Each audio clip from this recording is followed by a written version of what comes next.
kenapa saya udah banyak belajar, saya ikutin semua orang-orang yang katakan sukses itu saya ikutin gitu. Tapi kenapa malah jadi ruwet hidup saya gitu? Oke. Ini pasti ada sesuatu yang saya nggak tahu, saya Nggak beres lah, belum beres gitu ya. belum beres.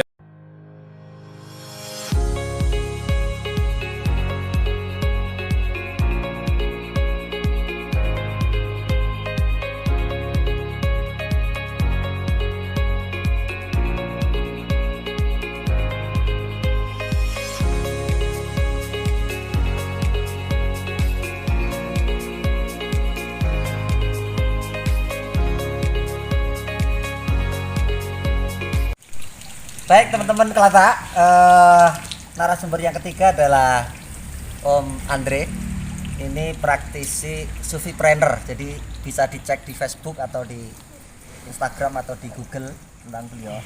Nah di Kelata ini kebanyakan yang mendorong kita mendatangkan Om Andre adalah, nah kita ini lebih banyak ke selama ini kepikiran Om Andre. Kepikiran. Jadi Bukannya selama ini nggak mikir.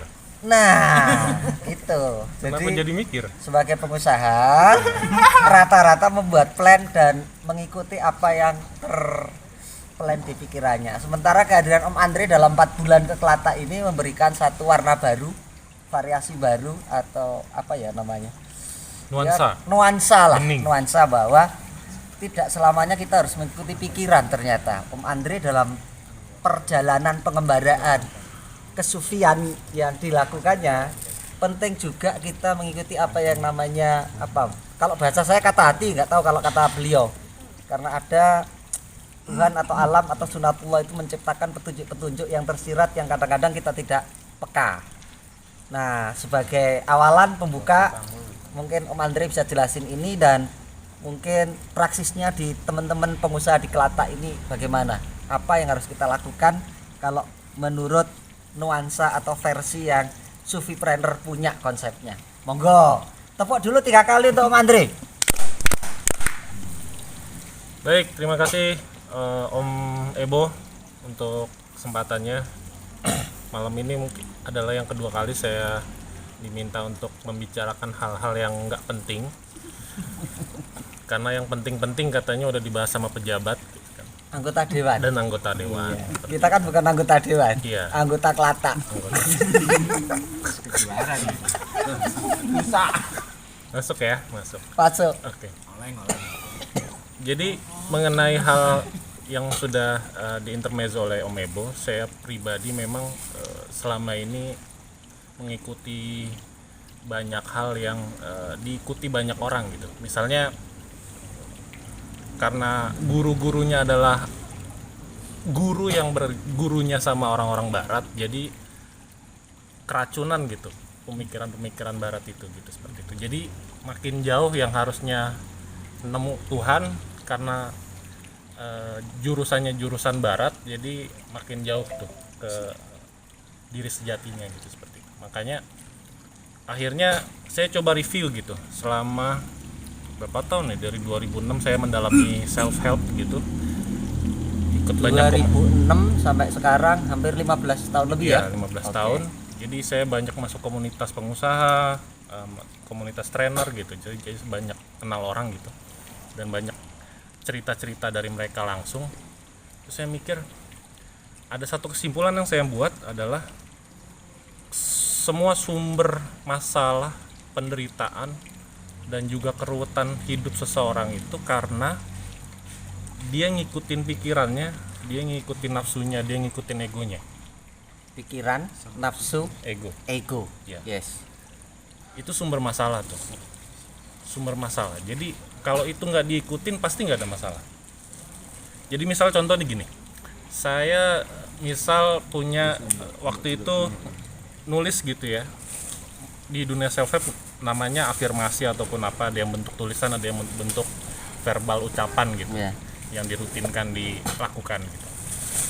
Saya lakukan berbulan-bulan gitu, nulis jurnal syukur juga saya lakukan gitu, tapi hasilnya itu entah gimana malah berhasil ketika saya stop itu gitu. Gitu. Jadi misal durasinya 2011 saya lakukan itu selama 1 tahun. Ya. Terus saya itu baru terwujud 3 tahun kemudian dengan cara yang sangat amat tidak diduga gitu, dan sangat mudah gitu. Seperti itu karena hal-hal itu kemudian Selain saya melakukan pola yang berbeda, membangun pola sendiri yang berbeda dari yang sudah banyak diajarkan di buku-buku di dan di trainer itu seminar-seminar ya? training Iya. ya. Itu kemudian sampai akhirnya saya ketemu satu guru saya di 2020 ya, pas pandemi itu, kemudian itu beliau langsung kasih saya tuh hal-hal yang selama ini saya tanyakan, kenapa saya udah banyak belajar, saya ikutin semua orang-orang yang katakan sukses itu saya ikutin gitu, tapi kenapa malah jadi ruwet hidup saya gitu. Oke. Ini pasti ada sesuatu yang saya nggak tahu, saya Nggak beres lah, belum beres gitu ya. belum beres gitu. Tadi Mas Vito juga kan sempat singgung hal-hal itu gitu kan. Heeh. Gitu.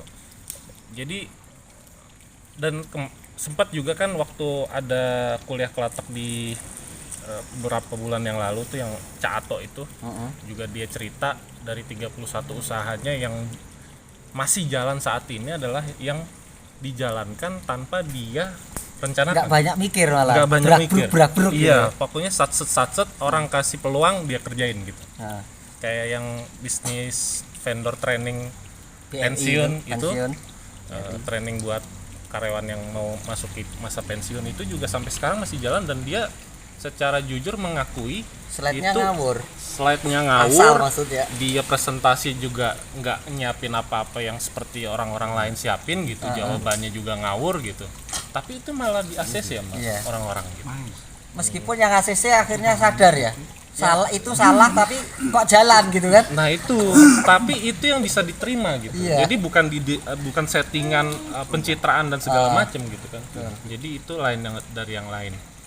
Maka dari situ saya coba merumuskan itu, dan kemudian coba untuk mengajak secara tidak terbuka gitu ya,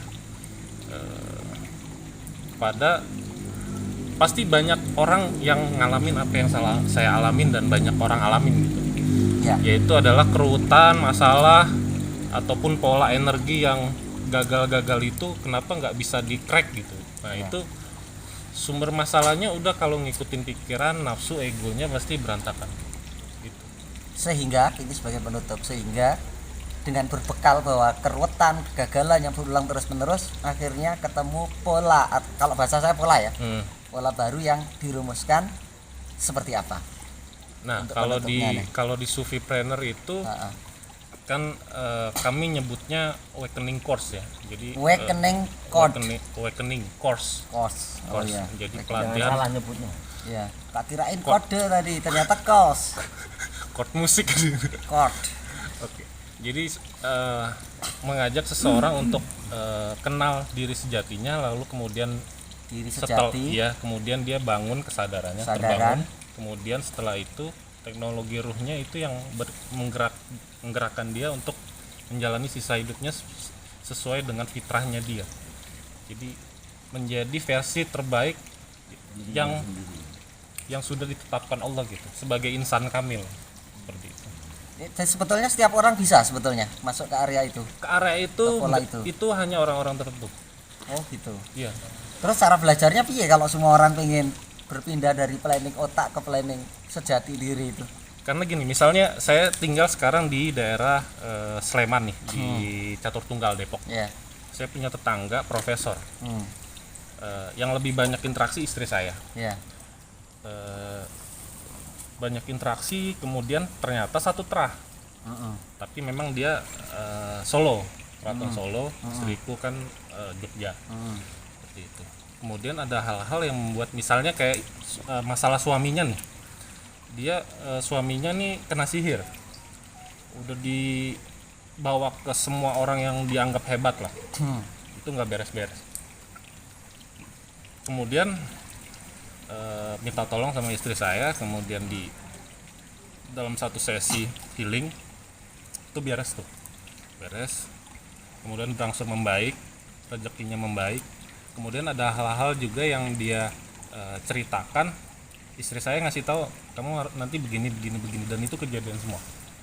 Jadi ada pesan-pesan juga yang sebenarnya serupa yang saya sudah sampaikan tadi. Jadi nggak usah dipikirin, kerjain aja, nggak usah ngarep, nggak usah punya ekspektasi apapun.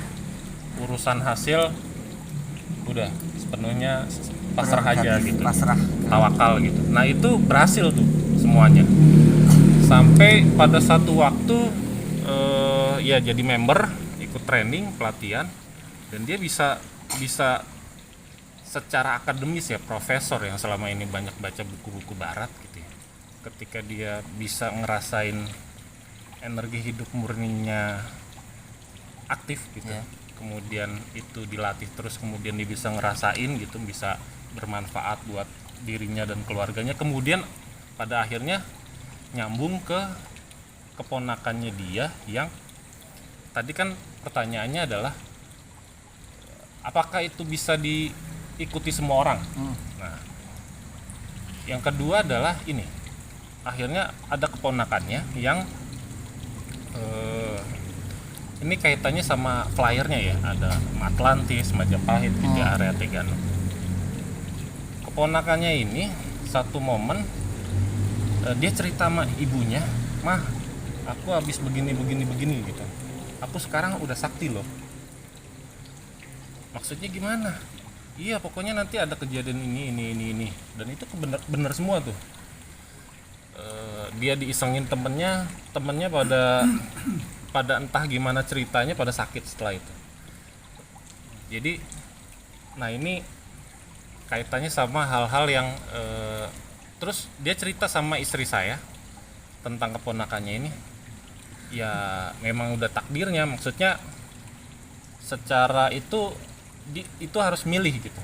Anak itu harus milih dia mau itu dilepas kesaktiannya itu atau tetap begitu gitu. Nggak bisa dipaksain, karena kalau dipaksain itu percuma. Kayak misalnya nih ada diskusi dengan Mas Karebet ya waktu itu sama Pak Bupati gitu ya di tempat kerjanya. Mas Karebet udah cerita banyak gitu ya, terus saya tanggapi beberapa kali gitu, sampai pada kesimpulan kan tadi bener kata Pak Demugi, bukan kata Tante Vika gini, ya itu kan semua tergantung niatnya.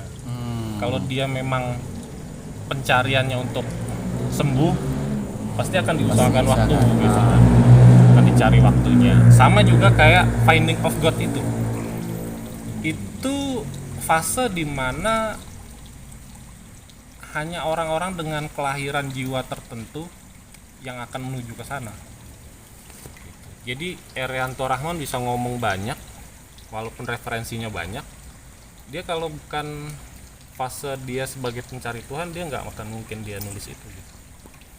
Walaupun mungkin ada beda orbit ya, kayak misalnya kalau saya ikutin beberapa tulisannya, ada hal-hal yang memang berbeda gitu, nggak apa-apa, itu lumrah aja. Jadi makanya saya bilang ke teman-teman, ya ada bahasanya Om Ebo di teman-teman Kelatak ataupun Arif Hera bilang kan, tidak ada benar salah ya, maksudnya misalnya kebenaran, ada kebenaran lainnya gitu kan.